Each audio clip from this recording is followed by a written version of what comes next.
Hello everyone, मेरा नाम है आसिफ रज़ा और आज इस वीडियो के माध्यम से हम लोग स्टार्ट करने जा रहे हैं हाउ टू अप्रोच CUET 2025। ये वीडियो आपका वन स्टॉप सॉल्यूशन होने जा रहा है।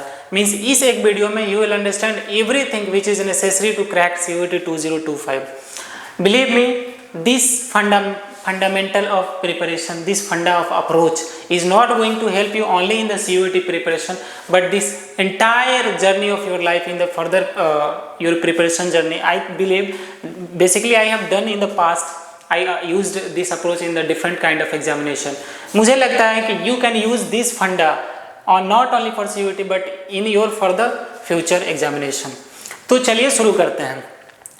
इस जर्नी को स्टार्ट करने से पहले I would like to tell something about me. आपके स्क्रीन पर अबाउट मी शो हो रहा होगा, जिससे I would request all of you कि इस वीडियो को आप लोग पॉज कीजिए, यहाँ पे थोड़ा सा स्लाइड्स में मेंशन पॉइंट को रीड कीजिए। आई बिलीव कि इस पॉइंट को रीड करने के बाद we will develop a healthy relationship in the journey of CUET, not only in the CUET but in the future as well too.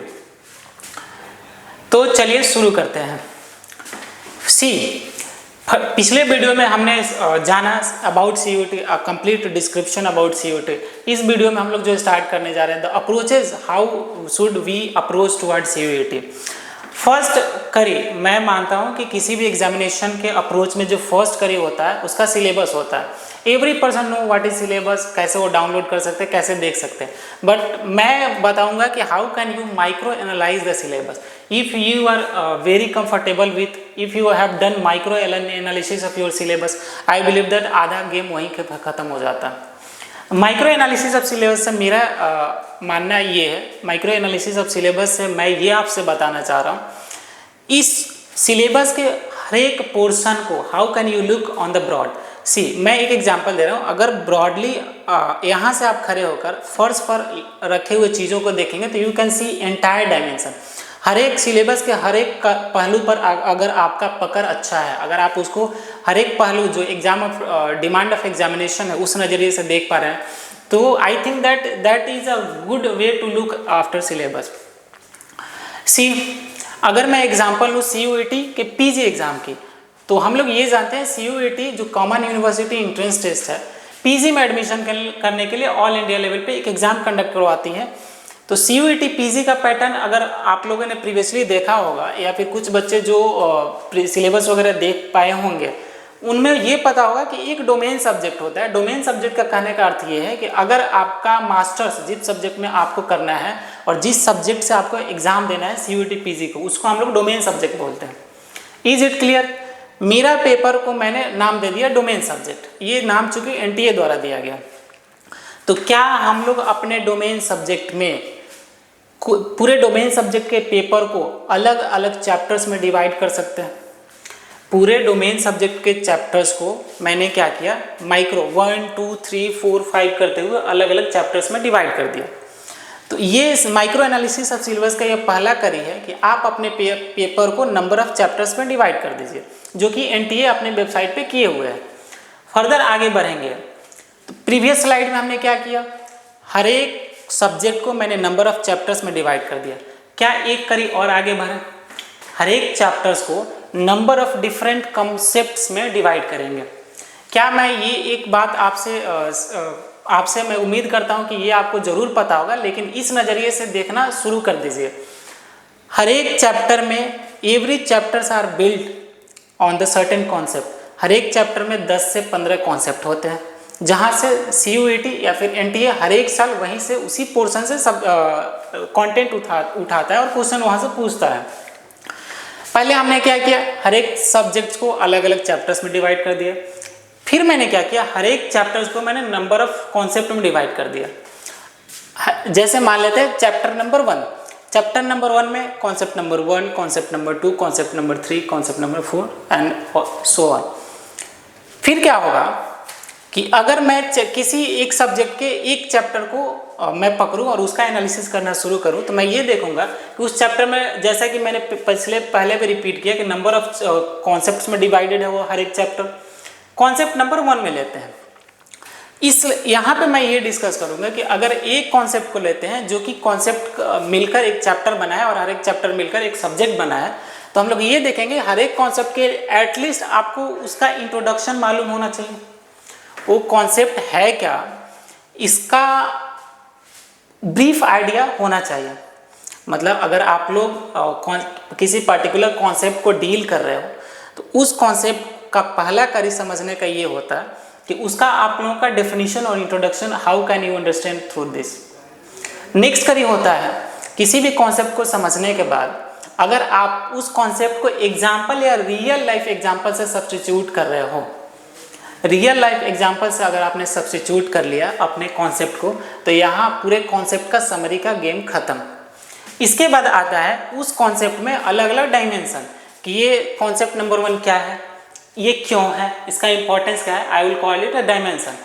तो उस कॉन्सेप्ट से रिलेटेड अगर आपने डिफरेंट डायमेंशन को कवर कर लिया तो मैं समझता हूँ कि आपका एक कॉन्सेप्ट क्लियर हो गया। एक तो मेरे पिछले अनुभव से मैं ये जरूर बताऊंगा कि हर एक कॉन्सेप्ट में एटलीस्ट आपको ये 4 काम करना है, उसका डेफिनेशन, रियल लाइफ एग्जांपल और डिफरेंट डायमेंशन को कवर करना। इन द सेम वे हम लोग कॉन्सेप्ट 2 में पढ़ेंगे, सेम यही 4 काम करेंगे, कॉन्सेप्ट 3 में भी वही करेंगे, कॉन्सेप्ट 4 में। मतलब समरी ये है कि एक चैप्टर में जितने नंबर ऑफ कॉन्सेप्ट है, अगर सारे कॉन्सेप्ट्स के लिए आपने ये 4 डायमेंशन को कवर कर लिया तो मैं समझता हूँ कि आपने एक चैप्टर कंप्लीट कर लिया। क्या इस तरीके से हर एक चैप्टर को कंप्लीट किया जा सकता है? अगर ऐसे करके हम लोग कंप्लीट चैप्टर्स को ये करते हैं तो ऐसे हमारा एक डोमेन सब्जेक्ट खत्म होता है। Is it clear to everyone? अगर आपको लगता है कि ये तरीका सही है तो आप लोग कमेंट में बता सकते हैं। फर्दर आगे बढ़ते हैं। मैंने क्या किया, अभी रिसेंटली हमने ये देखा कि हर एक चैप्टर में जितने कॉन्सेप्ट है मैंने उसको कंप्लीट किया।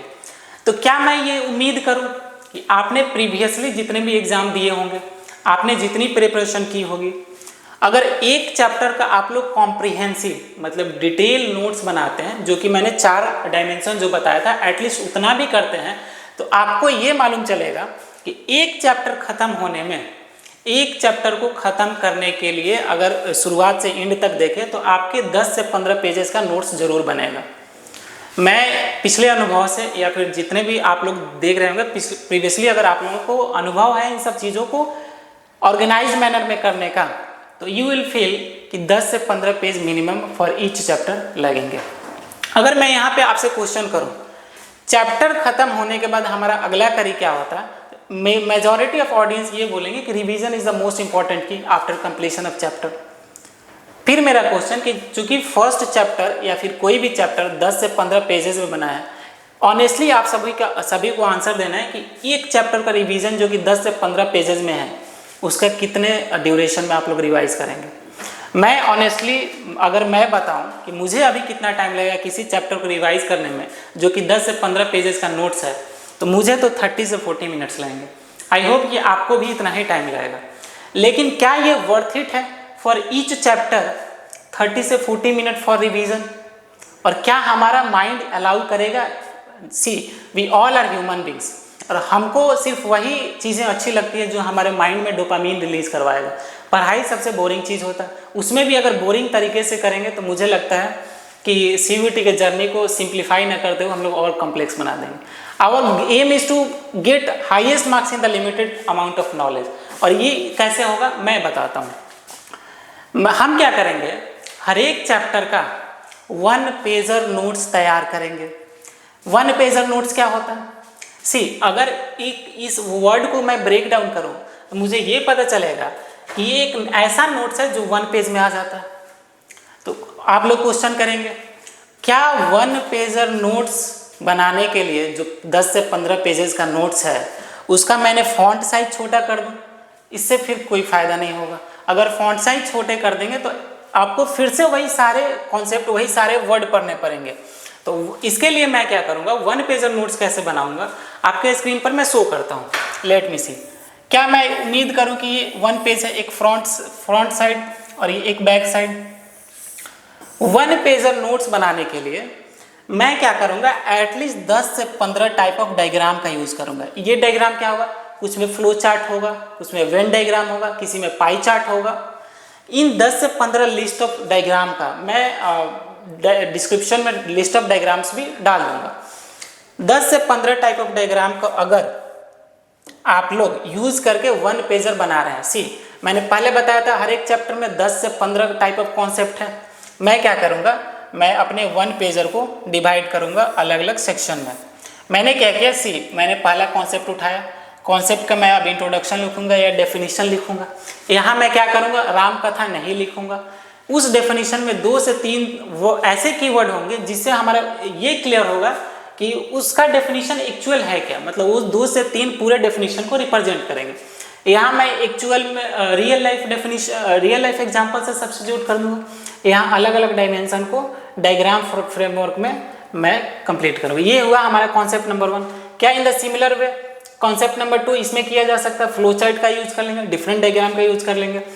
तो इसमें क्या होगा ये देखेंगे, ऐसे करते हुए फ्रंट साइड और बैक साइड में पूरे एक चैप्टर का 1 पेजर नोट्स तैयार हो चुका होगा। अब जो पहला नोट्स जो 10 से 15 पेजेस का था, हाफ हैजर्डली लिखा हुआ था, उसको रीड करने में और 1 पेजर को रिवाइज करने में आपको साइकोलॉजिकली यू विल फील कि हमारा माइंड 1 पेजर को ज़्यादा प्रीफर करेगा। और इस 1 पेजर को रिवाइज करने में 5 से 7 minute is more than enough. एक जो चैप्टर मैंने प्रीवियसली 30 to 40 मिनट्स का यूज़ कर रहे थे, उसको रिवाइज करने के लिए 5 to 6 मिनट अलॉट कर रहे हैं। नाउ वी कैन, हम लोग 30 to 40 मिनट अगर डेडिकेटली पढ़े तो इसको हम लेके देंगे 6-7 बार मैंने रिवाइज कर लिया। किसी एक चैप्टर को 6 से 7 बार आपने रिवाइज किया, this is the Brahmastra way to complete. और मेमोरी में हमारा माइंड प्रीफर भी करेगा इस नोट्स को, हमारे माइंड में डोपामीन भी रिलीज होगा और हमारा माइंड इनफैक्ट बार बार करेगा कि मेट्रो में जा रहे हैं, कहीं और बैठे हुए हैं, कभी पढ़ने का नहीं मन करे तो लेट्स रिवाइज 1 पेजर नोट। और ये 1 पेजर नोट्स में वही चीज़ें होंगी जो एक्चुअल एग्जाम में पूछी जाएंगी। क्या is it clear? 1 pager notes का कॉन्सेप्ट समझ में आया? चलिए आगे बढ़ते हैं। अब मैं क्या करूँगा कि 1 पेजर नोट्स मैंने कर लिया, 1 पेजर नोट्स मैंने रिवीजन के लिए यूज़ किया। मैं यहाँ आप लोग सबों से क्वेश्चन पूछना चाहता हूँ, क्या एक अभी पास्ट में आपने जितने भी एग्जाम दिए होंगे एकदम ऑनेस्टली सबको आंसर देना है। क्या आपका जो नॉर्मल माइंडसेट होता है क्लासेस में, घर में, क्या यही एक्चुअल माइंडसेट आपका एग्जाम हॉल में भी होता है? नहीं। अगर मेरे घर पे मान लेते हैं कि एक पैरामीटर मान लेते हैं कि मेरा IQ लेवल 10 है नॉर्मल सिचुएशन में, तो एग्जाम में ये 50% से रिड्यूस हो जाता है। अगर मेरे घर में या नॉर्मल क्लासेस में या फिर कहीं भी अगर IQ लेवल मेरा 10 काम कर रहा है तो एग्जाम हॉल में ये 50% से रिड्यूस होकर IQ लेवल 5 काम करने लगता है। और यही एक ड्रॉबैक होता है जिससे हम लोग, अगर मुझे 250 मार्क्स चाहिए होंगे JNU या फिर DU में एडमिशन के लिए, तो मेरे मार्क्स 180 से 200 के बीच आएंगे और यही हमको लिस्ट से बाहर धकेल देगा। मैंने इसके लिए क्या किया कि जो हमारे रिवीजन होगा वो एक्टिव रिकॉलिंग मेथड से होगा। अब ये एक्टिव रिकॉलिंग मेथड क्या है, फिर से हम लोग ब्रेक डाउन करते हैं। एक्टिव रिकॉलिंग मेथड, अगर इस वर्ड का हम लोग ब्रेक डाउन करें तो हमको ये पता चलेगा कि एक ऐसा मेथड है, this is a method to recall means revision और एक्टिवली पार्टिसिपेट होके। अब इसका एक्चुअल मीनिंग क्या है फर्दर हम लोग समझते हैं। मैंने जैसा पहले बताया कि नॉर्मल सर्कमस्टांसेस में अगर आपका IQ लेवल 10 है तो एग्जाम हॉल में, जो कि एग्जाम हॉल में जो प्रेशराइज्ड कंडीशन होता है, कंट्रोल्ड इन्वायरमेंट होता है, उसमें आपका IQ लेवल 5 काम करेगा। अगर हम लोग 5 को 10 में तब्दील कर पाए, चाहे वो एग्जाम हॉल हो चाहे नॉर्मल हॉल हो, तो हम लोग max to max marks score कर सकते हैं। तो क्या ये पॉसिबल है 5 को 10 बनाना?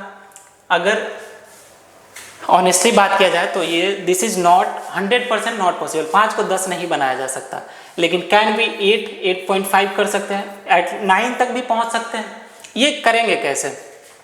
तो इसके करने के लिए हम लोग क्लासेस में ये करेंगे। अगर मैं आपसे एक एग्जांपल से पूछूं कि मैं आपको एक होमवर्क दे रहा हूं, मैं ये बोल रहा हूँ कि आपको आधे घंटे में आपका काउंटिंग का टेस्ट है। काउंटिंग मतलब नंबर का काउंटिंग, 1 2 3 4 5, इसका टेस्ट है। आपने क्या किया कि काउंटिंग का एवरी नंबर 1 से 100 तक याद कर लिया, कैसे सिंबॉलिकली रिप्रेजेंट करना है ये भी लिख लिया। लेकिन जब मैं एग्जाम लेने शुरू करूँगा तो मैं कभी 27 पूछूंगा, कभी 69 पूछूंगा, कभी 89 पूछ दूंगा, रेंडमली कुछ भी आएगा। तो ये जो 1 से 2 आपने घर पे किया, ये हमारा नॉर्मल सिचुएशन होता है, और जो एग्जाम हॉल में होता है ये रेंडमली कुछ भी आता है। In the confined with syllabus. अब हम लोग जो रिवीजन होगा, रिवीजन कैसे करेंगे? रिवीजन इसी मेथड से करेंगे जिसको मैं नाम दे रहा हूँ एक्टिव रिकॉलिंग मेथड।